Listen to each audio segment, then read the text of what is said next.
Students, today we are going to solve that exercise 6.2 class 10 general maths. Question number 7, using theorem 6.1, prove that a line drawn through the midpoint of one side of a triangle parallel to another side bisects the third side. And maybe students, you have done such kind of theorem before in class 9, so we'll have to use the theorem 6.1 for solving this one. So let's have a look how to solve this one. Question number 7. Student, now look, this is a diagram of question number 7. A triangle ABC and DE parallel to BC. So the given part will be here. Look, I'm writing here now the given part. Since the given part is not given in the question, the given part will be triangle ABC, in triangle ABC in which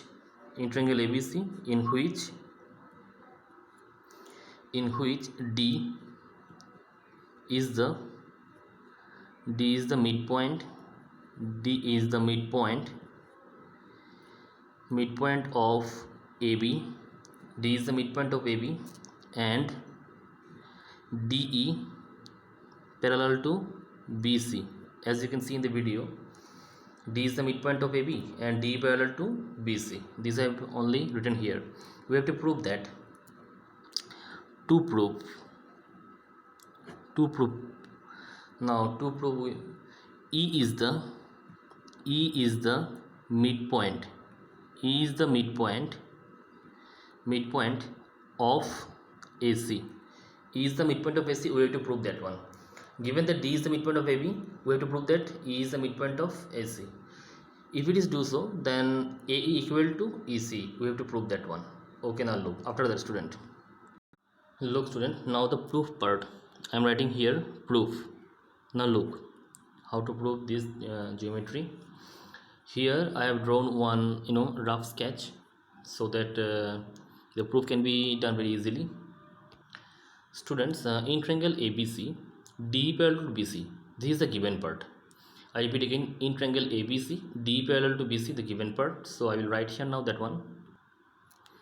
In triangle ABC, DE parallel to BC, this is the given part. Now look after that, student. If it is do so, according to the basic proportionality theorem, we can write here that AD by DB and AE by EC. So I will write here now AD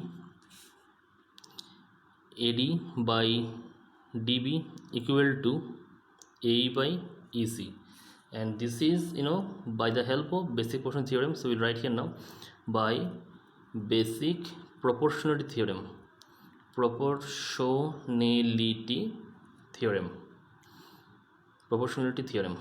Now this is our equation number 1 as I am taking here now. Look after that.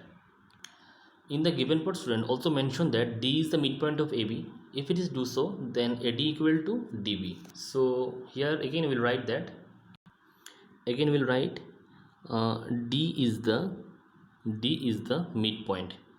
D is the midpoint already mentioned in the given part. D is the midpoint of AB.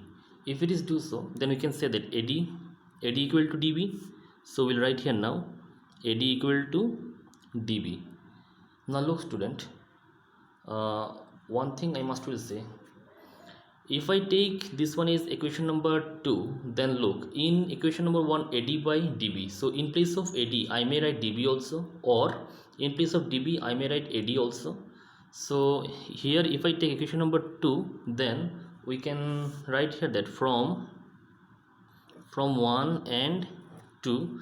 So in place of AD equal to DB. So in place of DB, I will write DB here. So AD by AD equal to AE by EC. Now look, this one cancels. So answer is only 1 equal to AE by EC. Now if I go for the cross multiplication here, then answer will be EC equal to AE. Now look, student, in the diagram. EC equal to AE, which means, if D is the midpoint of AB, look here, if D is the midpoint of AB, then AD equal to DB, and if EC equal to AE, which means, look here now,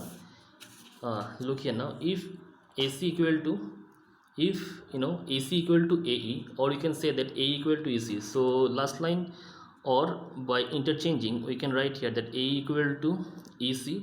So it is clear that E is the midpoint of, so the last line will be here, E is the midpoint, midpoint of AC, which is our proof. So A is the midpoint of AC, so last line will be here, hence proved. So question number 7 over.